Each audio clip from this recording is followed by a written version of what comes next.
મહાદેવર મિત્રો, તમારું સ્વાગત છે મારી ચેનલ ગુજરાતી ઝાયકા આપમાં.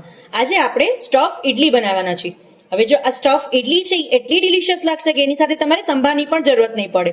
જો તમે કેટલી સરસ બનેલી છે મારી સ્ટફ ઇડલી. તો ચાલો ફટાફટ જોઈ લઈએ કઈ રીતે બને છે આ સ્ટફ ઇડલી. અને સાથે સાથે મારી ચેનલને જો હજી સુધી સબસ્ક્રાઇબ ન કરી હોય તો પહેલા સબસ્ક્રાઇબ કરજો અને બેલ આઇકન પર ક્લિક કરવાનું ભૂલતા નહીં, એટલે મારા કોઈ પણ નવા વિડીયોની નોટિફિકેશન સૌથી પહેલા તમારા સુધી પહોંચે. એકદમ ઝટપટ અને ફટાફટ બની જતી એવી મારી સ્ટફ ઇડલી. તો ચાલો ફટાફટ શીખી લઈએ કઈ રીતે બને છે આ સ્ટફ ઇડલી.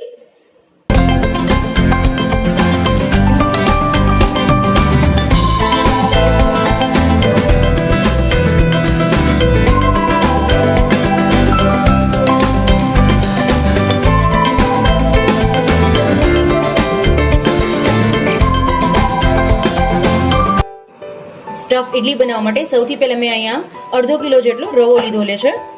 એકદમ ઝીણો જે રવો આવે છે એ લીધેલો છે. હવે એની અંદર હું પહેલા સ્વાદ પ્રમાણે મીઠું એડ કરીશ અને હવે એની અંદર 1 બાઉલ જેટલું દહીં એડ કરું છું. મોડું દહીં છે, ખાટું દહીં નહીં લેવાનું તમારે. મોડું દહીં એડ કરું છું 1 બાઉલ જેટલું. જે આશરે કહી શકું કે 2 થી 3 મોટા ચમચા હોઈ શકે. હવે એમાં પાણી એડ કરતું જવાનું ને એકદમ સરસ એવું મિક્સ કરી લેવાનું. બેટરને એકદમ સરસ મિક્સ કરી લેવાનું. પાણી એડ કરતું જવાનું ને મિક્સ કરી લેવાનું. અત્યારે એમાં બીજું કશું નાખવાનું નથી, ખાલી એકલું મીઠું નાખી, દહીં નાખી, પાણી નાખીને એકદમ સરસ મિક્સ કરી લેવાનું એને પહેલા.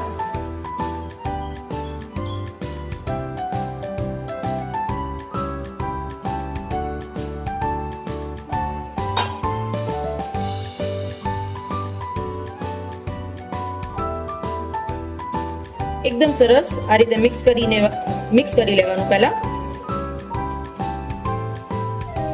હવે આપણું જે બેટર છે એ એકદમ સરસ મિક્સ થઈ ગયું છે. હવે એને ઢાંકી અને રેસ્ટ માટે અડધી કલાક માટે રેસ્ટ આપી દેશું એને. એટલે એકદમ સરસ જે આપણો રવો છે એ પલળી જશે અને એકદમ સોફ્ટ થઈ જશે. બાકીની પ્રોસેસ પછી કરશું. તો આપણે એને અડધી કલાક માટે રેસ્ટ ઉપર રાખી દઈએ. હવે ઇડલીની અંદર સ્ટફિંગ ભરવા માટે આપણે સૌથી પહેલા એમાં હું 1 ચમચી જેટલું તેલ લઈશ. આ સ્ટફ ઇડલી છે ને એ એટલી ટેસ્ટી લાગે છે ફ્રેન્ડ્સ કે તમે એક વખત બનાવશો ને તો બાળકોને ટિફિનમાં લઈ જવાની ખૂબ જ મજા પડી જશે અને વારે વારે એ જ ડિમાન્ડ કરશે કે મમ્મા આજે તો ટિફિનમાં મારે સ્ટફ ઇડલી લઈ જવી છે.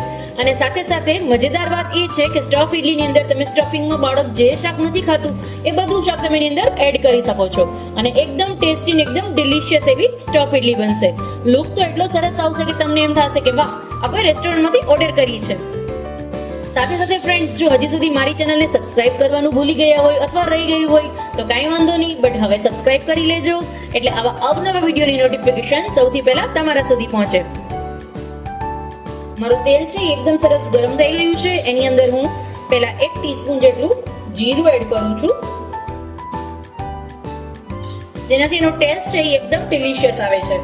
હવે જીરું બરાબર સતળાઈ જાય પછી એની અંદર હું 1 ચમચી જેટલી હિંગ એડ કરીશ.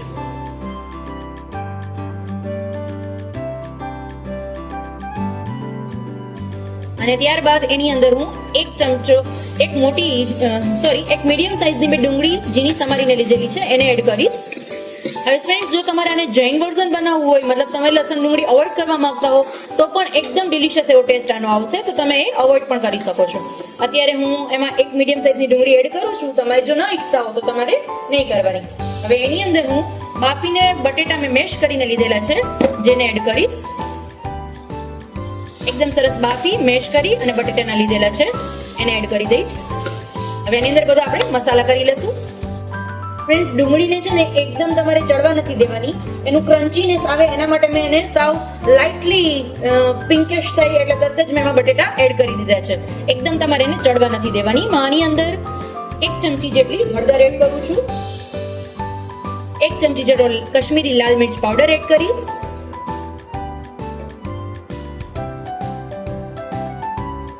5 ચમચી જેટલો, મતલબ 1 ચપટી જેટલો ખાલી ગરમ મસાલો એડ કરું છું. સ્વાદ પ્રમાણે મીઠું એડ કરશું.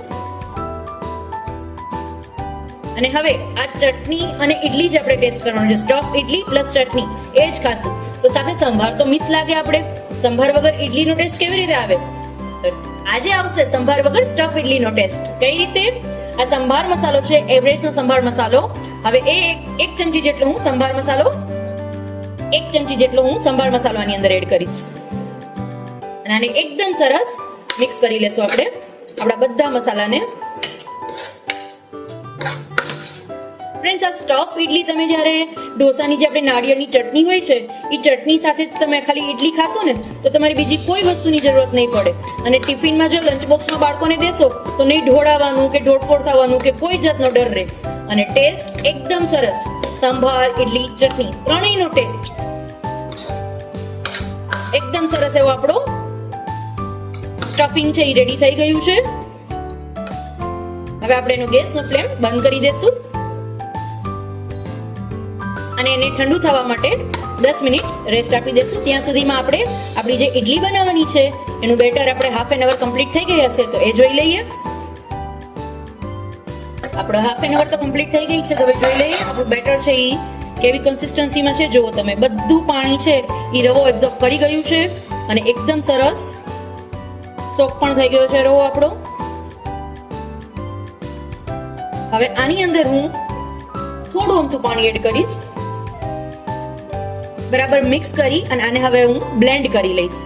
બ્લેન્ડ એટલા માટે કરું છું કે એકદમ સરસ, એકદમ સ્મૂથ એવું પીસાઈ જાય. જો તમારે બ્લેન્ડ ન કરવું હોય તો તમે આને પહેલા મિક્સરમાં પણ ટર્ન કરી શકો છો, પણ અત્યારે હું એને બ્લેન્ડ કરીશ એટલે એકદમ સરસ સ્મૂથ ઇડલી થશે આપણી.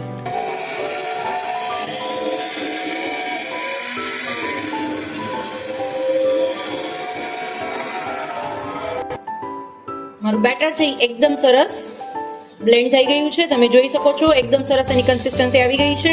હવે આની અંદર હું એક ઈનો પાઉચ એડ કરી દઈશ. એ જે પ્રમાણે તમે કન્સિસ્ટન્સીમાં હોય જેટલું તમારી પાસે હોય એટલો તમે ઈનો પાઉચ એડ કરવાનો. પણ શું કરવાનું, જો તમારી પાસે વધારે બેટર હોય તો એક સાથે બધા બેટરમાં ઈનો નહીં એડ કરી દેવાનો. હાફ બેટર કરીને હાફમાં ઈનો એડ કરવાનો, હાફમાં પછી પાછો જ્યારે એનો ટર્ન આવે ઉતારવાનો ઇડલીનો ત્યારે એમાં ઈનો એડ કરવાનો. એટલે અત્યારે મારી પાસે બેટર જ મેં જ્યારે આટલું બનાવ્યું છે તો હું અત્યારે આની અંદર એક ઈનો પાઉચ એડ કરી દઉં છું.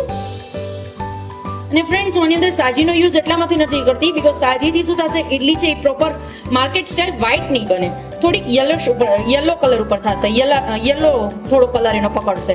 એટલે મારે છે market style proper white idli બનાવી છે તો એના માટે હું એની અંદર ઈનો એડ કરું છું. હવે આપણે એની ઇડલી ઉતારી લઈએ. એના માટે મેં ઓલરેડી એના માટે ઇડલીનું સ્ટેન્ડ છે ઇડલીના સ્ટેન્ડને ગરમ કરવા માટે રાખેલું છે, જે ઓલરેડી ગરમ થઈ ગયું છે. હવે એની અંદર હું મારું એક ઇડલીનું સ્ટેન્ડ મૂકીશ, જેની અંદર પહેલા નીચે થોડું આ રીતે બેટર આપીશ.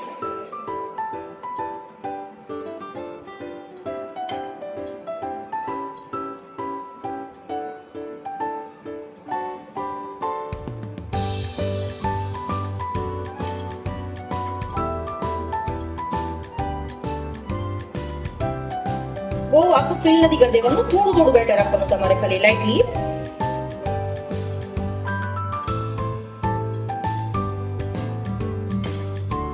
ફ્રેન્ડ્સ, જો તમને મારી રેસીપી ગમતી હોય અને ખૂબ જ મજા પડી જતી હોય ઘરના દરેક સભ્યોને મારી રેસીપી ટ્રાય કરીને તો મારી ચેનલને સબસ્ક્રાઇબ કરવાનું ના ભૂલતા અને સાથે સાથે બેલ આઇકન પર ક્લિક કરજો એટલે મારા કોઈ પણ નવા વિડીયોની નોટિફિકેશન સૌથી પહેલા તમારા સુધી પહોંચે.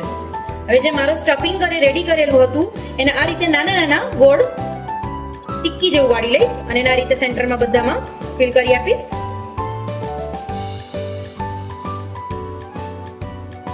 ફ્રેન્ડ્સ, જો તમે મૈસૂર મસાલા ઘરે ક્યારેય ટ્રાય ન કરી હોય અને perfect market style restaurant style Mysore masala તમારે જો ઘરે બનાવી શકતા હો તમે ઇઝીલી અને બનાવવા હોય તો મારી ચેનલની અંદર મેં મૈસૂર મસાલા પણ તમને શીખવ્યા છે, તો એક વખત જરૂરથી ચેકઆઉટ કરો અને ઘરે ટ્રાય કરો. એકદમ સુપર હેલ્ધી, સુપર ટેસ્ટી અને પરફેક્ટ રેસ્ટોરન્ટ જેવા જ મૈસૂર મસાલા ઢોસા.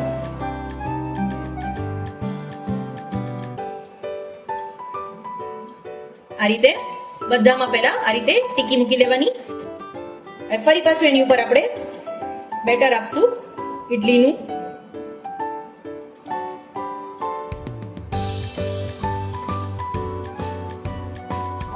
અને આ રીતે બેટરથી એને કવર કરી લેવાનું.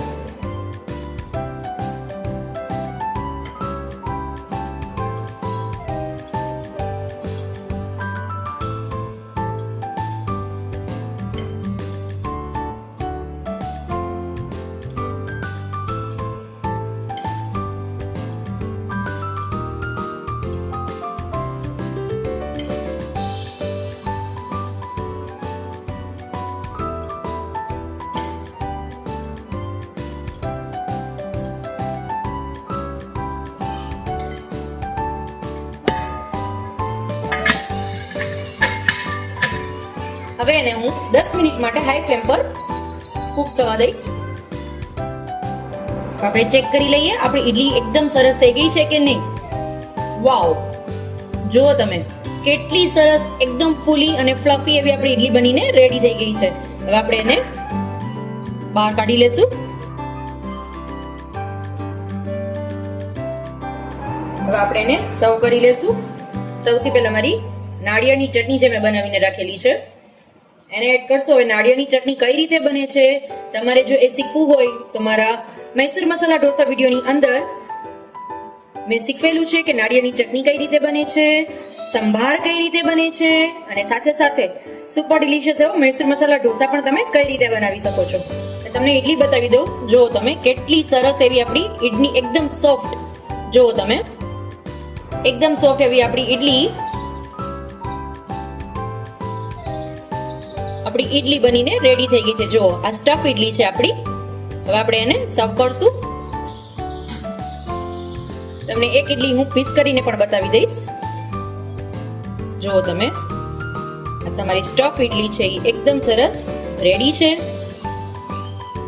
જેને તમે ચટણી સાથે ખાઈ અને એન્જોય કરો. તમારી સ્ટફ ઈડલી